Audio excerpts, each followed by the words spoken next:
when I was doing this, putting this together, and I was just kind of reading through, and there was moments when I was reading this where I found myself getting very emotional. I'm very, just,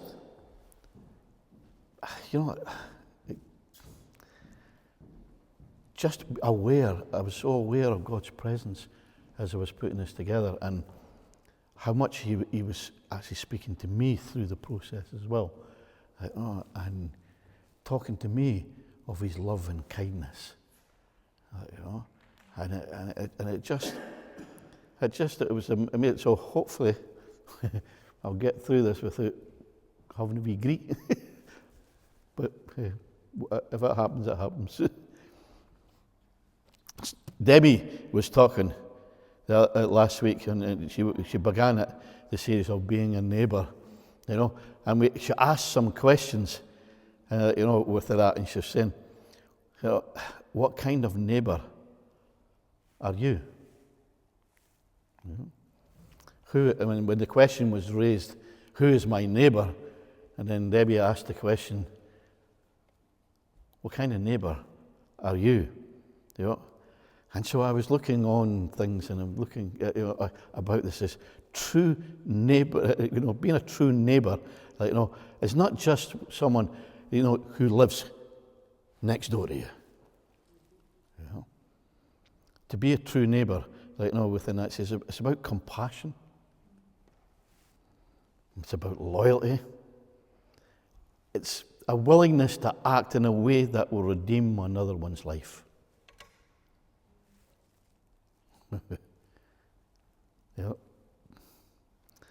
So I part of this, the series, and so to look at the book of Ruth, and look at Ruth, Naomi, Ruth, and Boaz, and some powerful things contained within that. Within a small book, it's only three chapters, four altogether. I'm not going to read it all, but I'm going to tell the story. Thankfully, you're so glad that I'm not going to read all the chapters. But it's a powerful, powerful demonstration of being a neighbour, a good neighbour. What does it mean to be a good neighbour? It's someone who acts in love. Yeah. I remember, as I said before, I was I was in a pub, and one time, and there was a guy, and he said to a friend of mine, he says, "Pass me the ice, neighbour." And the guy goes, "You don't live beside me."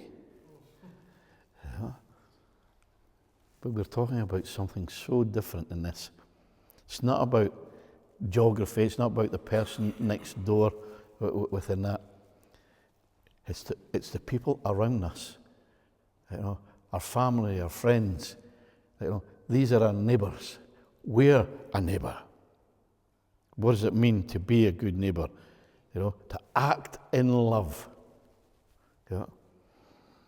Naomi, and when you begin the story to look through Ruth, Naomi was originally from Bethlehem.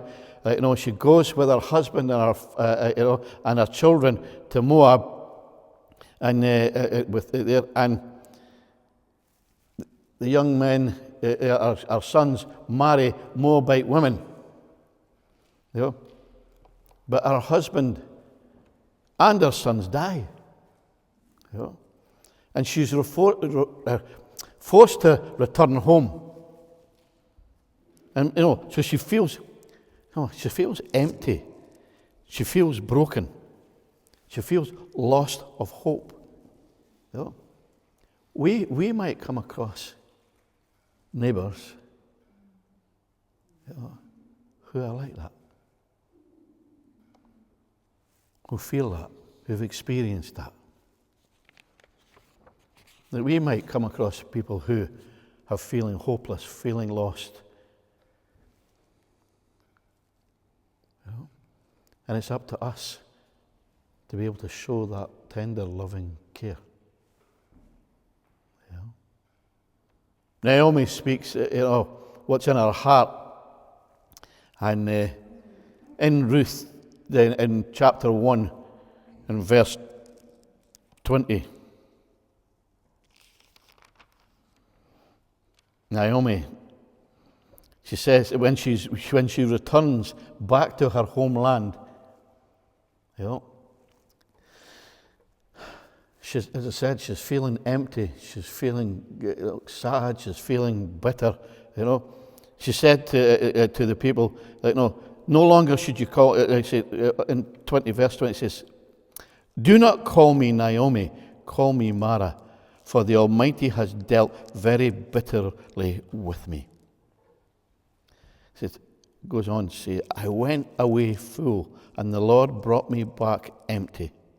Why call me Naomi when the Lord has testified against me, and the Almighty has brought calamity upon me?" Wow. She blamed God for what happened. I think a lot of times when I went to share the gospel with people and share about God, there's a lot of people who will be in that category when you speak to them, and all the things that they've gone through in their lives will blame God for it. And will be angry and will be bitter. Don't call me Naomi. Naomi means pleasantness, and enjoyment. That's what Naomi means. And she says, don't call me that anymore, because I'm full of bitterness. Call me Mara, which means bitterness.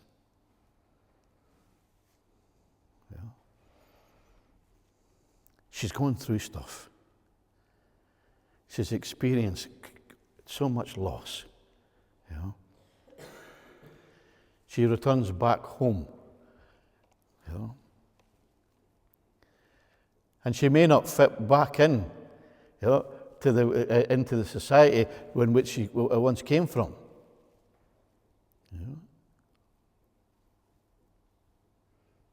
But she's honest, She's honest about how she feels. She's honest about her pain and the pain that she's going through.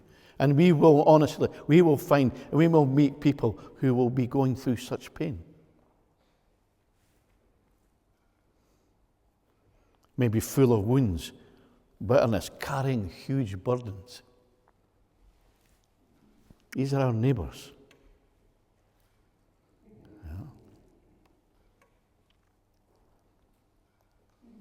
The call to be a good neighbour begins when we will see people like Naomi, not as problems. Because sometimes we can be like that when someone is full of the problems, we want to give them a wide berth. Oh, I can't take that on. I can't take that on. But we see people who are in pain and needing compassion.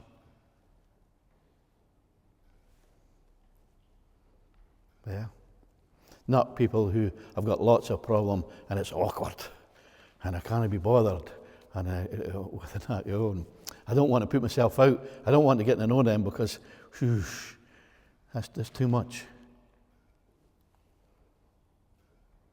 Being a good neighbour, stepping in to that poor person, stepping towards that person, not walking away from that person. Not leaving them lying wounded at the side of the road.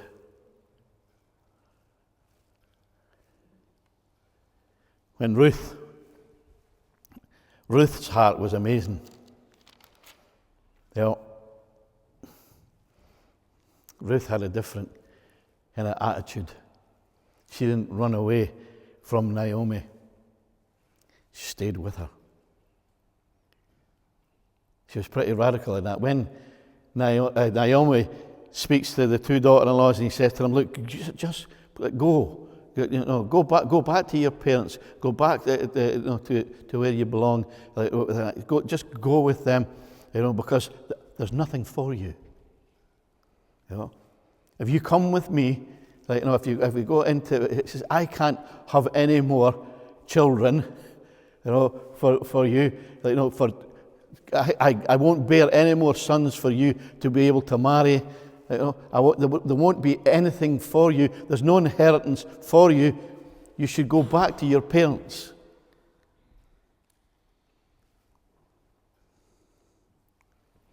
One daughter-in-law, she goes tearfully, and she goes back. Ophrah goes back. But Ruth stays. And in Ruth 1, in verse 16, it says, but Ruth said, do not urge me to leave you or return from following you. For where you go, I will go. And where you lodge, I will lodge. Your people shall be my people, and your God my God. Where you die, I will die, and there I will be buried. May the Lord do so to me, and more also, if anything but death parts me from you. What a heart. What a heart towards her mother-in-law, her neighbour. What a heart.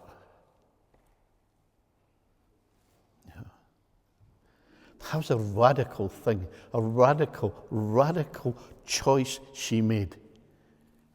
She had every reason to leave because there was no prospect of for a husband, no security for her, no future. But love made her stay with Naomi. Love made her stay. Ruth shows us what it means to be a true neighbour. Loyalty, even when it costs. She could have went back to her family, and she could have went back there and been looked after by her family, but she chose to leave all of that behind and go with her mother-in-law.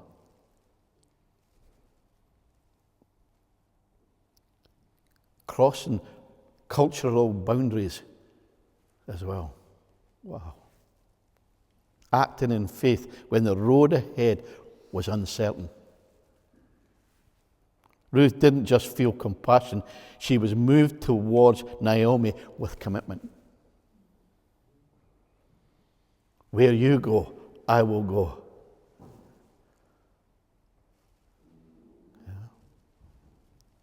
Your God will be my God. Neighbourly love is not just a sentiment. It's not just a sentiment, but it's a lifelong commitment. Yeah. It can't be just that when I've done my bit now. I took them flowers. And said, asked if they're okay. That's me done. Yeah. No. If we're going to be a truly neighbourly with that heart, then it's a lifelong commitment. In Whitfield right now, our neighbours all around, we're here for a lifelong commitment to them.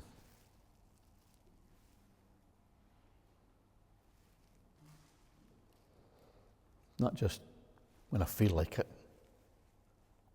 when I could be bothered. Yeah. But when I look at the guys who come along on a Friday and along on the Tuesdays, and many are broken people who need loved. Yeah. Yeah. It's not just about feeding them on food. It's about spending time and loving and caring and supporting.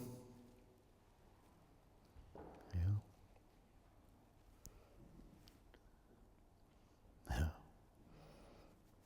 What a commitment that Ruth, she gave up everything to go with her mom. Gave up everything to go.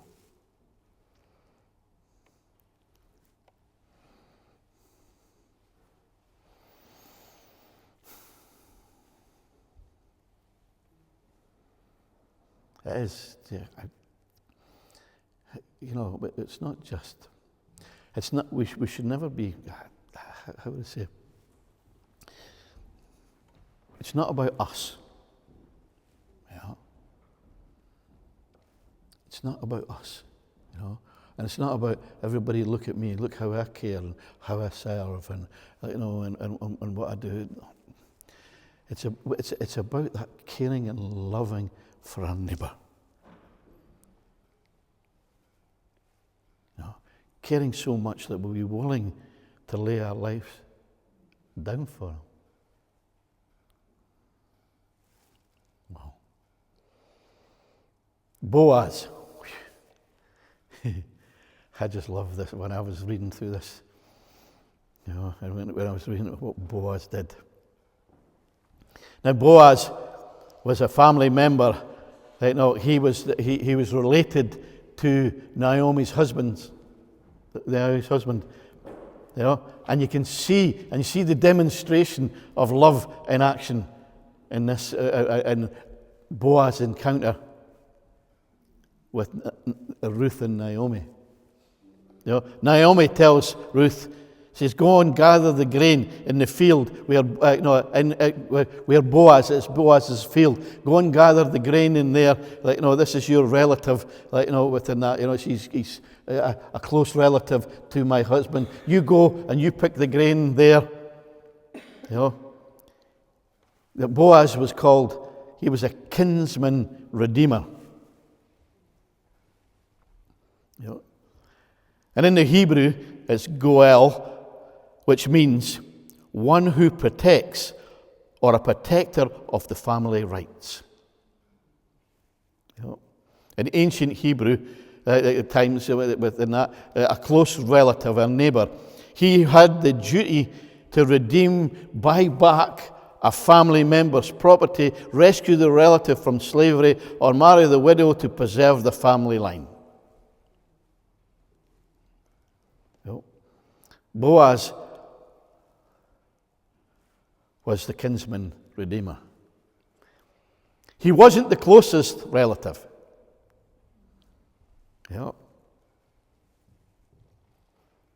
But he stepped in.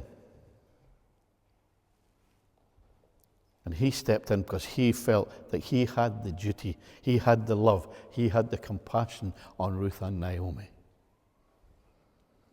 He stepped in there. Because that's what Boaz did. When I look at it as well, when Boaz, when he speaks to Ruth, and when he's showing this now, he's showing his gratitude actually to Ruth. And in Ruth 2, verse 8, it says, "Then Boaz said to Ruth, 'Listen, my daughter, do not go to the glean in another field or leave this one, but keep close to my young woman. Let your eyes be on the field and they are reaping, and go after them. Have I not charged the young men not to touch you? And when you are thirsty, go to the vessel and drink that the young men have drawn.' And then she fell on her face, bowing to the ground, and said to him, 'Why have I found favor in your eyes, that you should take notice of me, since I am a foreigner?' But Boaz answered her, 'All that you have done for your mother-in-law since the death of your husband has been fully told to me. and how much you left your father and mother and your native land and came to the people that you did not know before. The Lord repay you for all that you have done, and a full reward be given by the Lord, the God of Israel, under whose wings you have come to take refuge. Then she says, I have found favor in your eyes, my Lord, for you have comforted me and spoken kindly to your servant, though I am not one of your servants. That Boaz had seen the kindness and the love and the commitment and the compassion that Ruth showed to her mother-in-law, that he wanted to bless her. Yeah. He wanted to bless her. He so loved what she did for her mother-in-law. Yeah. He says, because you did that, I want to bless you. Yeah.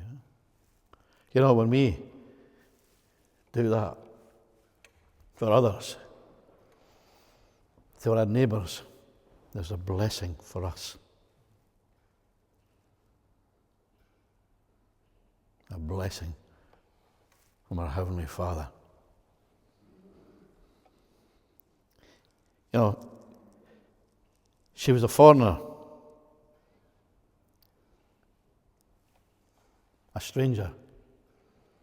You know, gosh, we are having so much hassle in this time in our history, where there is so much hatred towards refugees and asylum seekers, foreigners.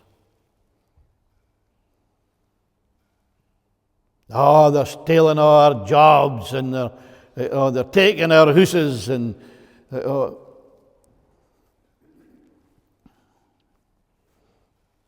they need help.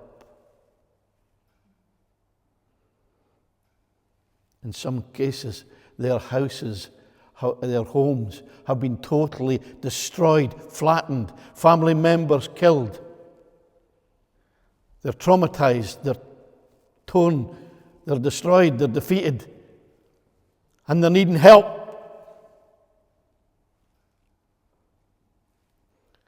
Breaks my heart to see the demonstrations that are taking place up on the Kingsway there, and where the asylum seekers guys there who have done nothing wrong but just looked for help, and people such hatred towards them. Boaz had compassion and love for a foreign woman. He protected her. He provided food. He redeemed Naomi's family line.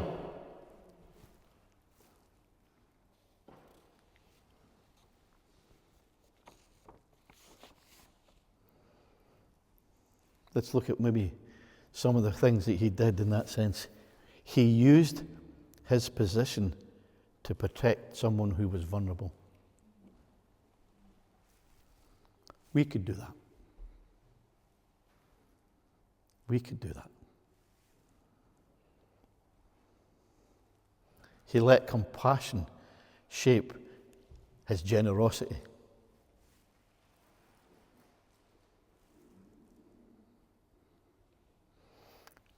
In that, we're able to see, reflecting God's redemptive heart in action.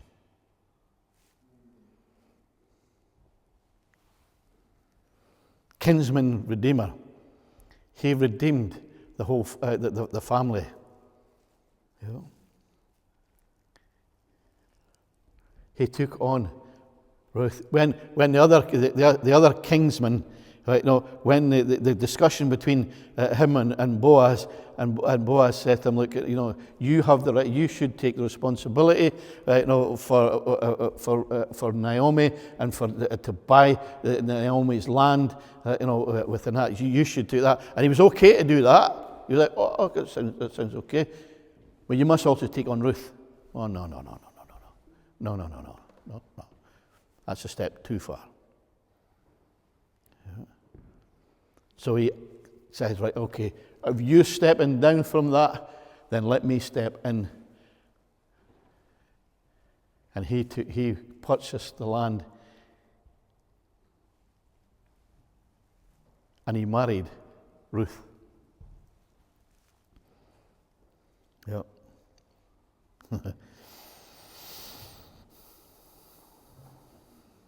you know that through Boaz, his family line, when Boaz and Ruth got married, through the family line came Jesus.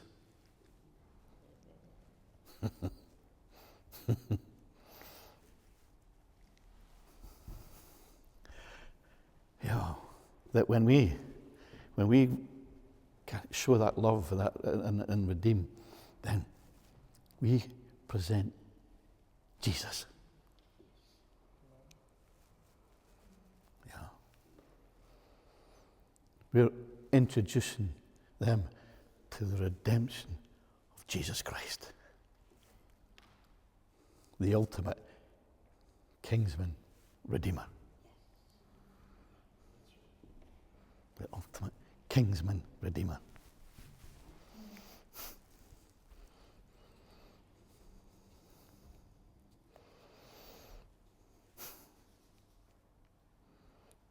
Jesus, the neighbor who redeems. Through Naomi, Ruth, Boaz, we see God's redemption for us and our neighbors.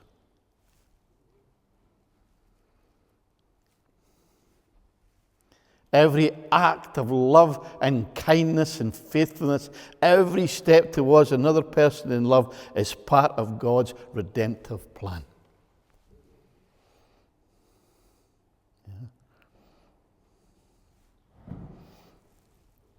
I was in the listening post on Wednesday, and it was this guy came in, and he just came in and he went straight up to this guy, and he went straight into the guy's face to him, and he says, "And what is Jesus to you?" And the guy's like, oh. There was such aggression in what he was saying, because he's this mighty evangelist, within that. And he was, there was no compassion. There was no love whatsoever. It was, who is Jesus to you?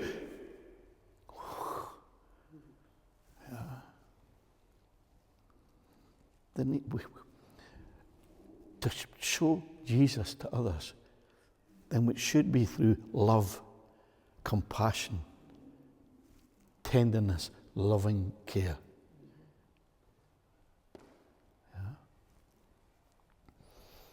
I'm so glad that when the guy spoke to me in the street and shared the gospel with me, that was one of the things that I thought he cared about me. Yeah. And when he talked about God and he talked about Jesus, he was talking about someone he knew.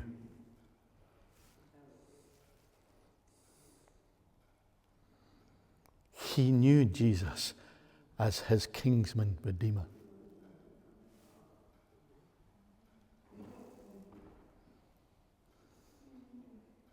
Kinsman redeemer. He came as when Jesus, he came as the one who can redeem us. Just as Boaz purchased his relative's land, he paid the price to redeem the family line. Jesus paid the price to redeem us. Yeah. bringing us in to the family. Bringing us in to his family. Bringing us into the presence of our Heavenly Father. Bringing us in a place where we can say that we are God's children.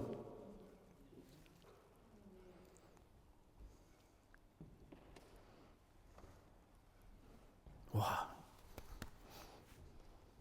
We had communion earlier. We know that Jesus paid the price for us.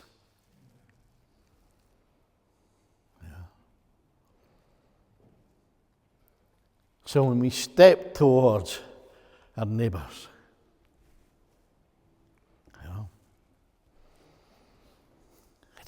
it's not about what's Jesus to you. It's, can I tell you about this wonderful, wonderful Redeemer?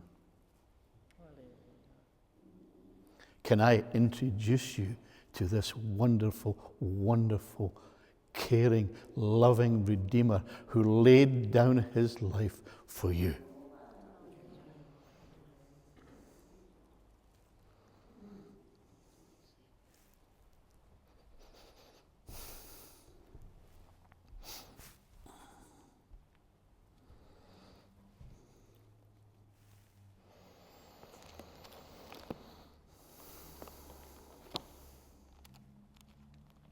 Our wonderful, wonderful Redeemer. In Titus 2,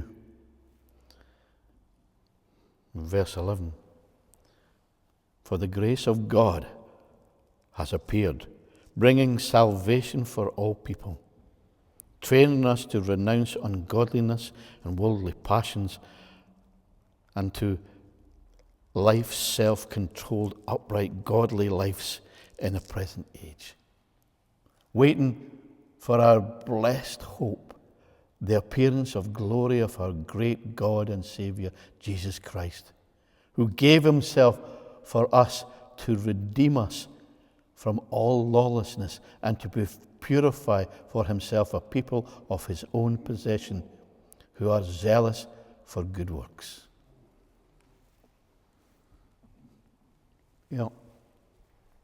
If you see that Christ has redeemed us, so then we should be zealous for good works. Do you get that? You see that there?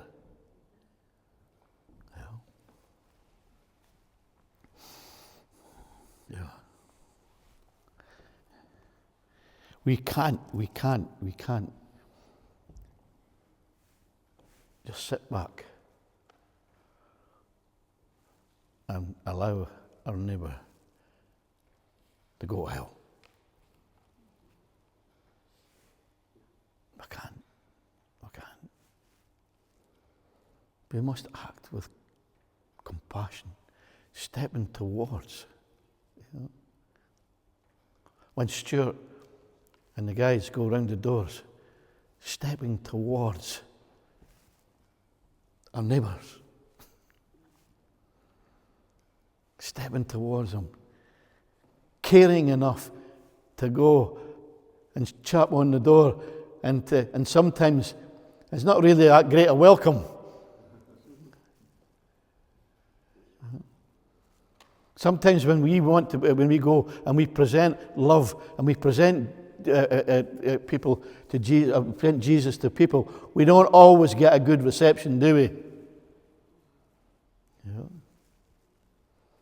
But I am often seen at times where, and you guys will probably know this as well, that how often do you offer to pray for people and they won't reject that? They'll allow you to pray for them. So in that praying for them and having that heart for them, we are presenting Jesus to them. We are caring for them. I mean, I've literally seen in a sense. This Good Samaritan, I seen that unfold in reality. And when one day, as I think I mentioned it, I can't remember, when I was going to meet my mum in the town, and there was an old man lying on the side of the road, just outside Boots, he's lying there. And I'm thinking, and people were virtually shaking their head, going, "Oh, he's drunk, look at him, look at the state of him, look at the nick of him." And they were all kind of walking around him. No one was going to help him. Now, even if that guy was was drunk, or it was something with drugs or anything like that, I still wouldn't have walked by. And I went and I spoke to him. I was trying to help him. And all he wanted to do was to get back on his feet. Because what had happened was that he had a stroke a good while back. He's paralyzed down to one side, fell over and couldn't get up. And he just wanted to get back on his feet. And he says to me, "Son, I'm not drunk."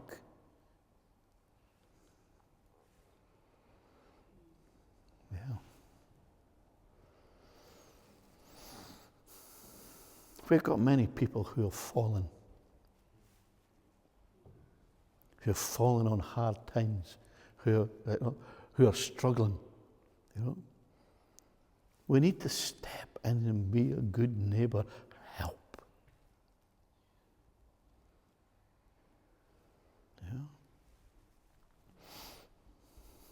Even our enemies.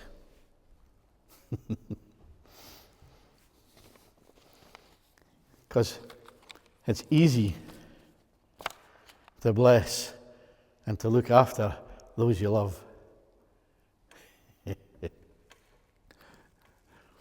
But what about those who really, really, really grate you?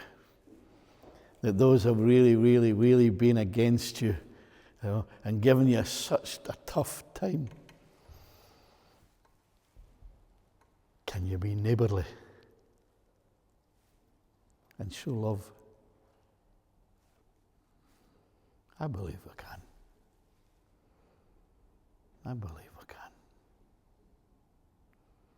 We can step out of that, Yeah.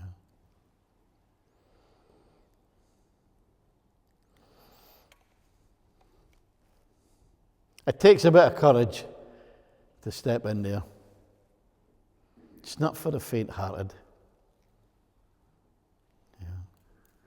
Stepping into somebody's life, caring for them, being a neighbour.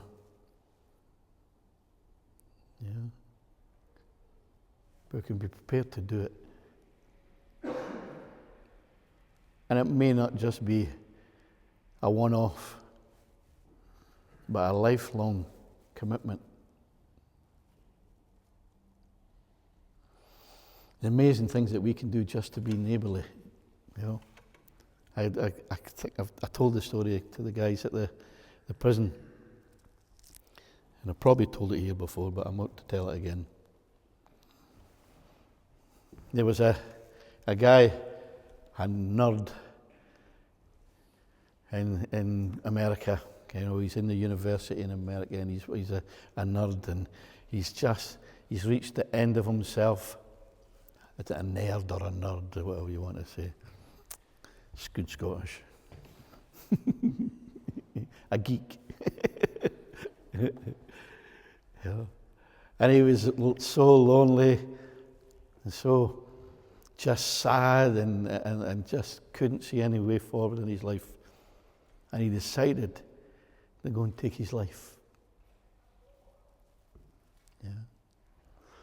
And so he went to his locker, and he gathered all his stuff out his locker, including some of his books. And he was going across the campus, and he dropped his books. And this guy who was a jock, now a jock and a geek, and they would never get together. They're so different, and there would be this enmity between them. But this jock picked up the book helped the guy pick up his books. And he asked him how he was. Just that in itself saved that young guy's life. He decided not to. Now he's valedictorian, and he's standing up, and he's in front of all his peers, all the people who are in his class within that. He's standing there, and he's telling, and the jock didn't really know. They became friends, which was, just wasn't heard of. But that simple act of helping pick up his book and asking how he was, saved his life.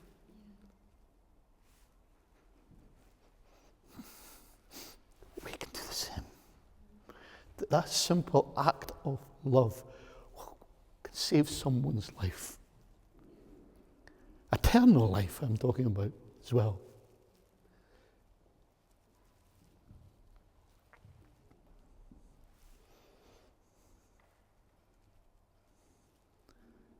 And other than a joke, we're never supposed to get on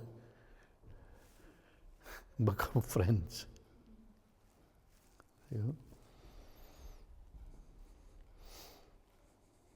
There's people all around us that you thought, we'll never be friends. We'll never be my neighbour. Or I'll never be a neighbour to them.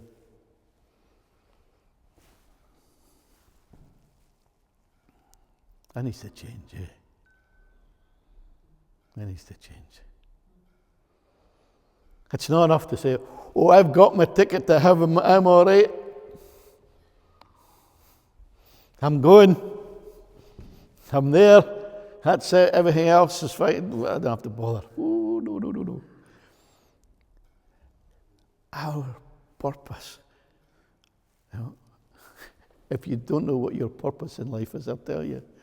To tell people about Jesus, to introduce people to Jesus, to show the Kingsman Redeemer to your neighbours.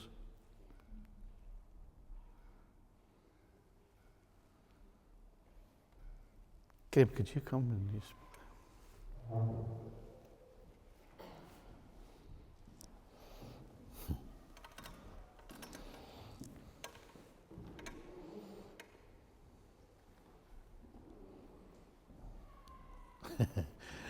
This is probably the shortest preach I've done. It's the most thing that I've felt. Well,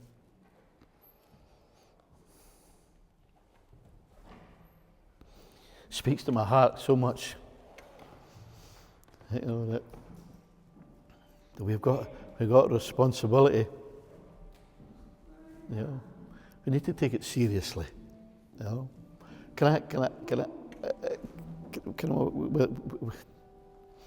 My heart is, that I don't want people to walk out here and say, that was very touching and that was very good and tickled my ears. And, let what God's saying to you impact your heart. If you've been and you're suffering and you're wounded, and you need that love and compassion, then you'll find it in Jesus.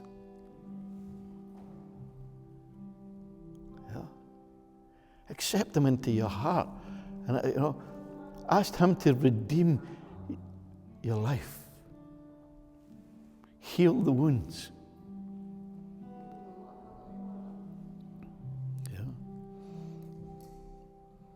It may be that you've never actually ever really asked Him to come in and redeem you. It's maybe should. It may be that you need to step into someone's life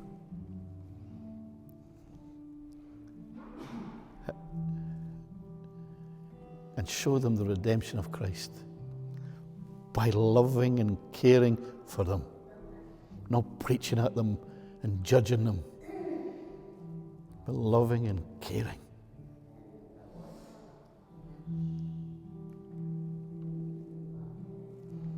Let's stand together.